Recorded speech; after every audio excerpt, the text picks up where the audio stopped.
আল্লাহ পাকের দরবারে লাখ কোটি শুকরিয়া আদায় করছি যে মহান মুনিব সুস্থ রেখে পবিত্র সলাতুল ইশারের নামাজ আদায়ের নিয়তে মসজিদে আসার বসার তৌফিক দান করেছেন। মহান মুনিবের দরবারে কালিমা শুকর আদায় করছি আলহামদুলিল্লাহ। সম্মানিত হাজিরিন, গতকাল আমরা আলোচনা করেছিলাম গোটা বিশ্বের মানুষগুলাকে আল্লাহ রাব্বুল আলামিন চার ভাগে ভাগ করেছেন।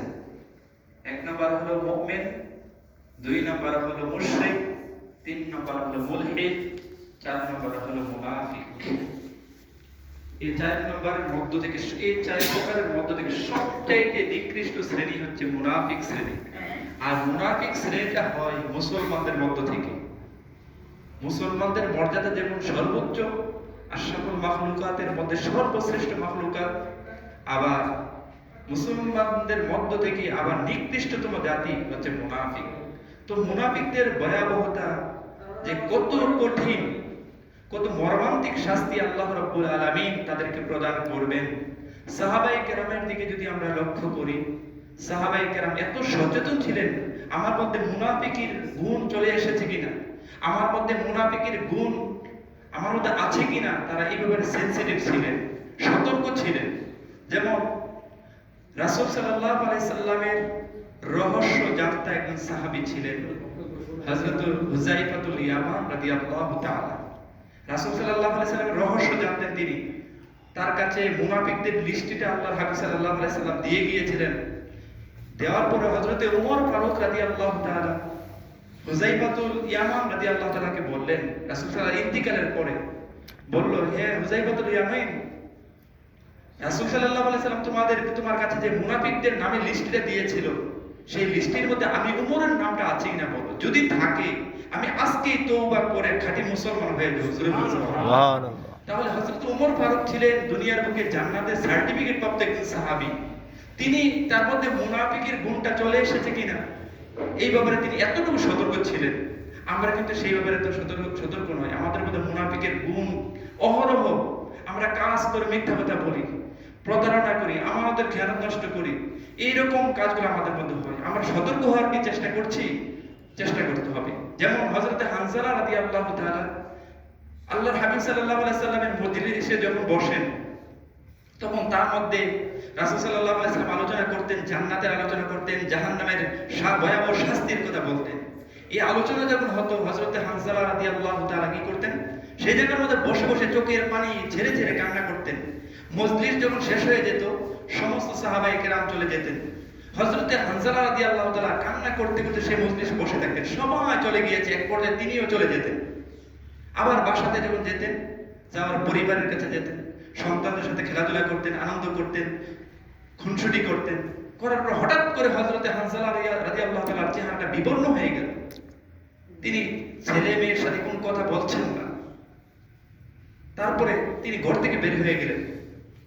তার চেহারাটা বিবর্ণ অবস্থায় তিনি তার মনের দুঃখটা বলবেন। তিনি চিন্তা করেছেন, আমি যখন আল্লাহর হাবিব সাল্লাল্লাহু আলাইহি সাল্লামের মজলিসের মধ্যে বসি, তখন আমার একটা অবস্থা সৃষ্টি হয়।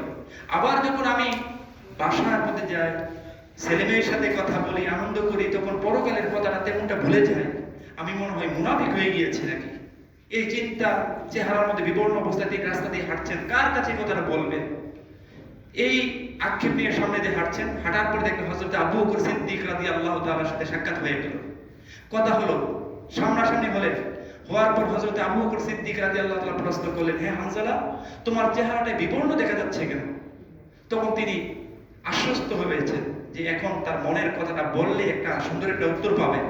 তিনি হানজালা রাদিয়াল্লাহু তাআলা কি করলেন? তার কাছে বললেন, আমি যখন আল্লাহর হাবিবের মজলিসের মধ্যে বসি, তখন আমি আল্লাহ ওয়ালার মতো হয়ে যাই, পরকালমুখী হয়ে যাই, দুনিয়ার কথা ভুলে যাই। আবার আল্লাহর হাবিব সাল্লাল্লাহু আলাইহি সাল্লামের মজলিস থেকে যখন বাড়িতে চলে যাই, যাওয়ার পর সন্তানদের সাথে খুনসুটি করি, আনন্দ করি, পরিবারকে নিয়ে যখন করি, তখন আমার পরকালের কথা ভুলে যায়। তাহলে আমার মুখে এক, বাহিরে আরেক, তাহলে তারা গুণ কি? মুনাফিক। তাহলে আমি কি মুনাফিক হয়ে গেলাম কিনা? এই কথা বলার পর হযরত আবু বকর সিদ্দিক রাদিয়াল্লাহু তাআলা তিনি বললেন, আমার মতো এই গুণগুলো হয়, দুজনে চিন্তায় পেরেশান, আমরা মুনাফিক হয়ে গেলাম কিনা। আর মুনাফিক যদি হয় তার মর্যাদা কি হবে? সবচাইতে নিকৃষ্টতম জাহান্নাম হবে।